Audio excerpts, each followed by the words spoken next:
Abbiamo detto che a Breganze un ruolo importante lo hanno le donne che arrivano magari anche un po' da lontano, e un ruolo se lo sta costruendo Beatrice, donna toscana.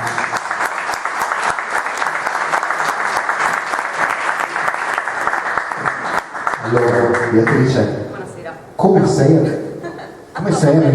come sei arrivata a Breganze? Devo dire che è stato del tutto casuale, non ero così distante perché vivevo già a Vicenza per lavoro. Semplicemente stavo cercando il mio laboratorio, così mi sentite? Sì.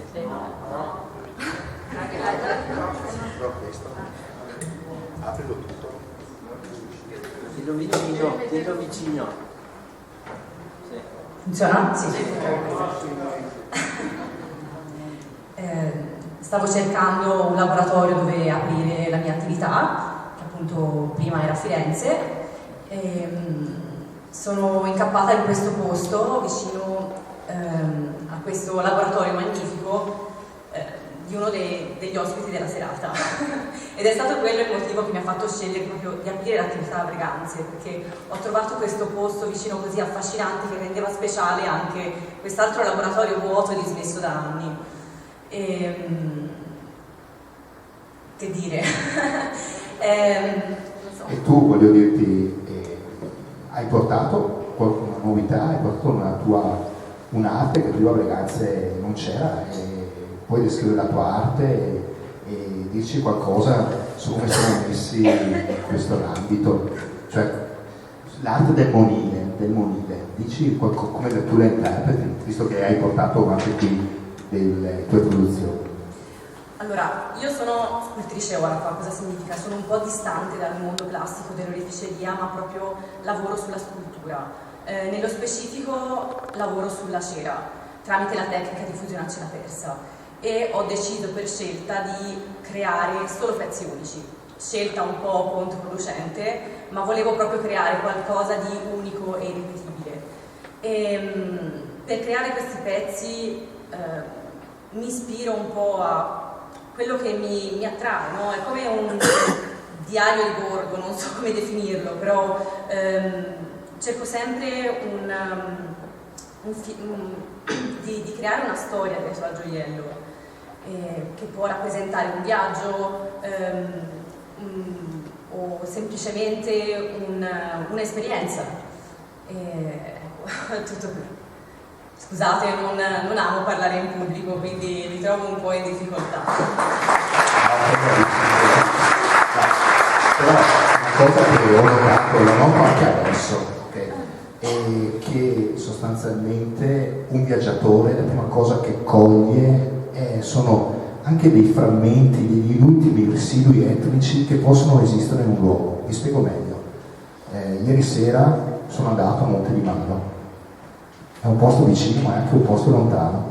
Ho guardato le donne e ho visto che le donne di quel posto, ero in chiesa, portavano degli orecchini particolarmente vistosi, ma no una, no due, quasi tutte. In qualche modo all'interno di queste comunità del villaggio sono rimasti dei tratti, no?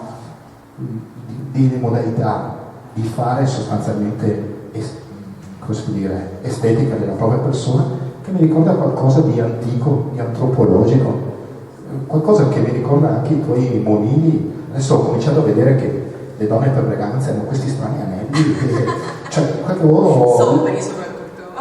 Racconta un po' di questa cosa qua, cioè come fondamentalmente il monile nella tua logica diventa oggetto da vestire.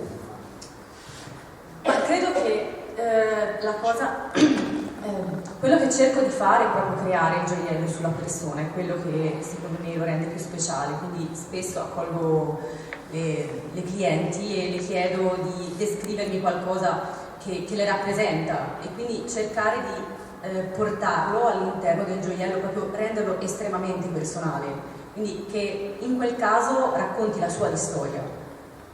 Quindi non solo quello che rappresenta, quello che può essere una mia esperienza, però mi piace proprio che il gioiello diventi un oggetto completamente personale, che magari rappresenti un ricordo, una persona cara, perché succedono anche queste cose.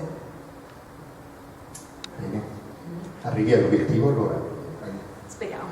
Speriamo. Allora io posso solo farti gli auguri di rimanere a lungo a Breganze e visto che lo hai citato, volevo chiederti, hai qualche parola particolare da regalarci, qualche legato alla tua arte, qualche termine che possiamo portarti a casa, qualche concetto?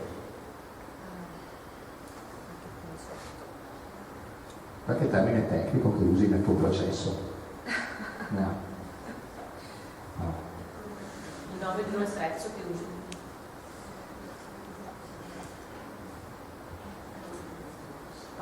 Diciamo che come attrezzo principale uso un saldaciera, che è simile al saldatore dello stagno. Praticamente si può modificare la temperatura e viene utilizzato sia per addizionare la cera che per sottrarla che per saldare. Ora, detto così è un po' semplificativo e sembra del tutto inutile, però principalmente è lo strumento che utilizzo di più. Poi ecco, una cosa particolare del mio lavoro è che il lavoro sul metallo diventa quasi insignificante, perché quasi tutto il lavoro viene fatto sulla cera. Infatti ho portato proprio degli esempi di modelli realizzati in cera, in modo che si possa vedere anche la differenza fra il modello in argento e il modello appunto prototipato. E appunto si può già vedere come sia già esattamente definito. Bene. Grazie. Il